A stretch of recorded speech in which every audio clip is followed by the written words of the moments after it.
Let's talk about the Audi A7, specifically how it drives. This is the A7 55 TFSI. So it's got a 3-liter V6 petrol engine, and it produces 250 kilowatts and 550 newton meters of torque. That's a lot. It has a number of driving functions: efficiency, comfort, auto, dynamic. Currently we're in comfort. You click this little button down here twice and you find yourself in dynamic. Immediately the suspension stiffens up, the steering gets a little bit weightier, the throttle's more responsive. A little bit of a noise, but not actually noticeable. So it doesn't actually sound very sporty. But the handling in dynamic is significantly improved to comfort. I've been driving this car for about 5 hours now to get to this mountain pass. And so far it has actually been a really comfortable drive. So on the open road, this car cruises like it's nobody's business. It's not too bad efficiency wise. I've not been driving like grandpa. I've actually been going a little over the speed limit most of the way, and I'm averaging 9.5 liters to the 100. Audi claim like a 5.8 mixed kind of vibe, but there's just no ways you're ever going to get there. So 9.5 on this, for what it is actually fantastic. Power delivery is typical Audi. It's really good. It's like really instant. Coupled with a 7-speed S-tronic gearbox, the gear shifts, especially in dynamic, are really quick. It keeps the revs up nicely. And the minute you kind of lean on the power, it gears down and you're kind of ready to slap in another gear. It is a big car, so in the corners you're kind of aware of the size and the weight. It's got an air suspension, so it's stiffened the suspension to dynamic mode, but it still has a little bit of lean to it, but nothing you can't adjust to and get used to. Braking on this thing is phenomenal. I mean, it's a really big car, and it gains speed really rapidly, but it manages to like lose that speed just as rapidly, which I'll be honest, I'm quite impressed with. This car's also a fantastically comfortable place to be. As I said, I've been driving for about 5 hours now. I'm not in the slightest way sore, stiff or tired. These seats are really comfortable. These are optional extra Sportline seats, and I'll talk about them just now. In the front you've got 3 different screens. There's the dynamic digital cockpit thing going on in front of you, which has a whole bunch of different options if you want to click through either car info or navigation or anything like that. In the center is the Audi MMI interface, which allows you to control the car. All your settings are there, your audio is there, your nav is there, everything kind of operates from there.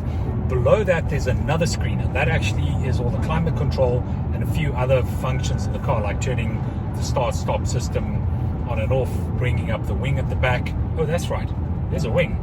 Hey, the wing gives you a little bit of extra downforce. You can just see it come up if you peep through the back window, but it doesn't you can't actually see it there. The car's also really quiet. As I said, like you can't really hear much in terms of engine noise, but it's very quiet, especially at speed, and that's quite pleasant and very welcome. In the sound department, we have a Bang & Olufsen sound system. It's a 3D surround badass sound system thing. It sounds really good. It's really clear, especially at volume. And that's always the sort of big kicker with these things. Is like the minute you crank up the volume, the sound kind of fades. But this is crystal clear, specifically at volume. This is such a good driving road, isn't it? Gosh. Coming here in the middle of the week during a global pandemic means there just is no traffic and there are no cars.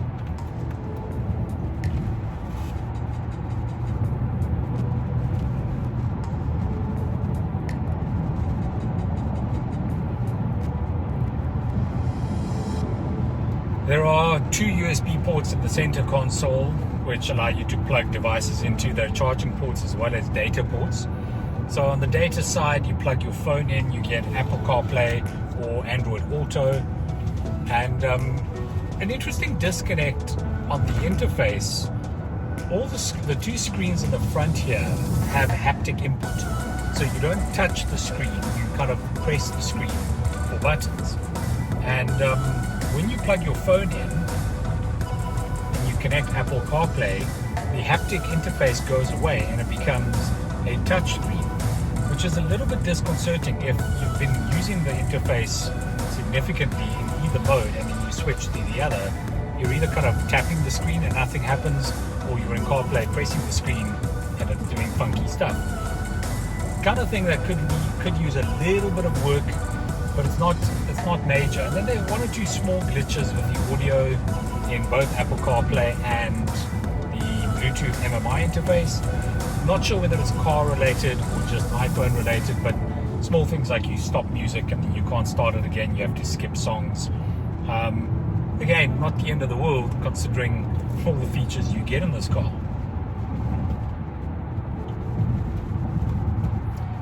The rear of this car is quite spacious as well.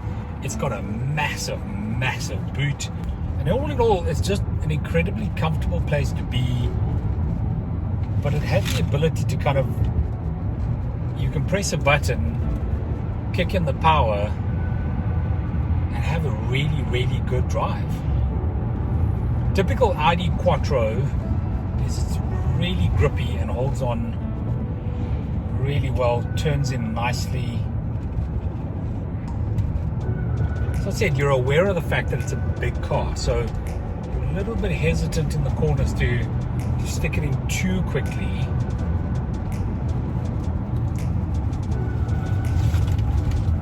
But it loses speed so rapidly, which is just fantastic. The brakes on this car do an incredibly good job.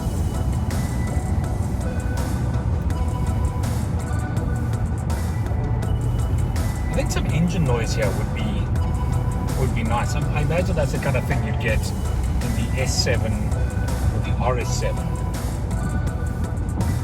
Just like there's a lot happening here. You're aware of the fact that you're driving a very fast car.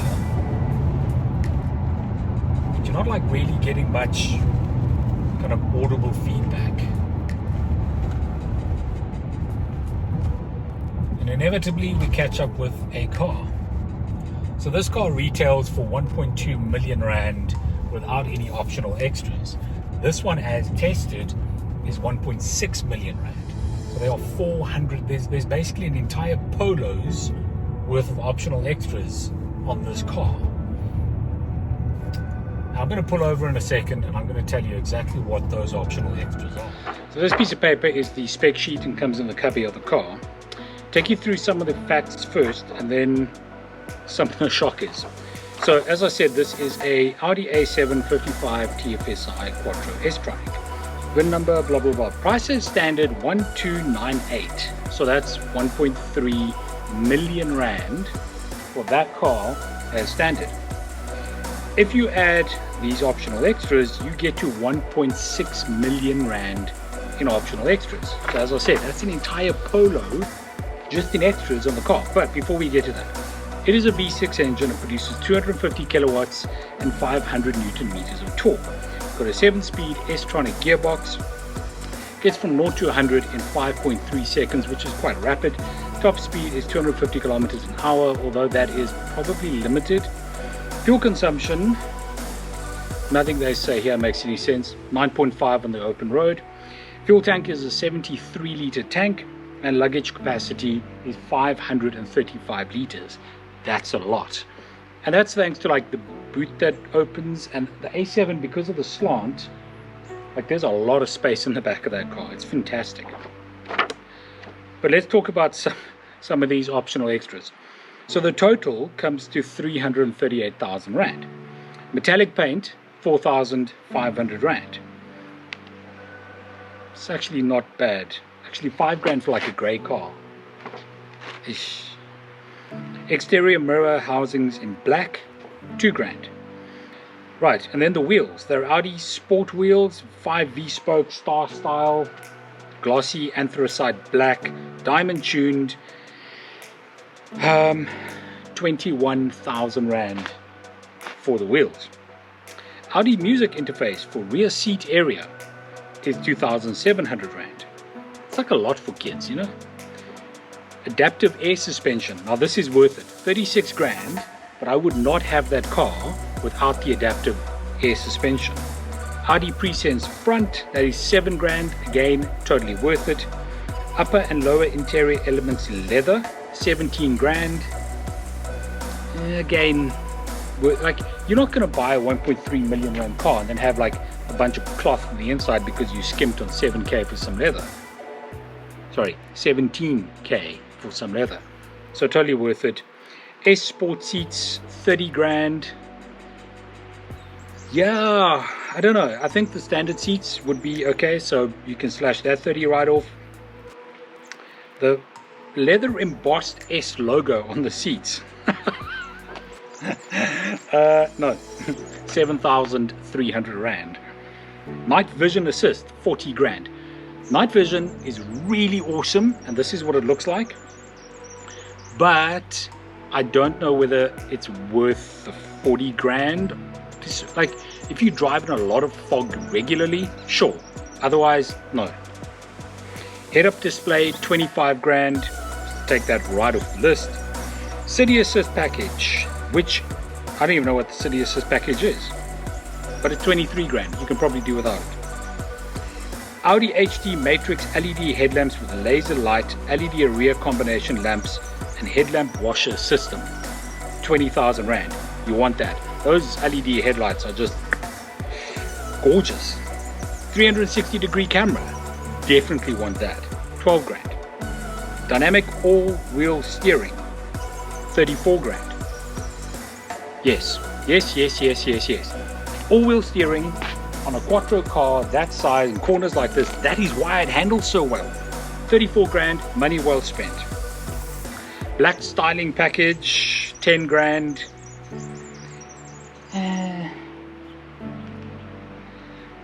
Yeah, we'll keep that. S-Line exterior package, 32 grand. It's like a lot of money for like S-Line bits. Like that's 30 grand that to me can just like go, because there's no benefit. Like, sure, the car looks a little bit better, but like it doesn't go faster, you know. So like S-Line exterior package for 32 grand, that one we'll toss. S-Line interior package, no, chuck that out. I mean, like, you're paying 3,300 Rand. You basically get scuff plates that say S on it. Like, really? Toss that. La la la la la la la.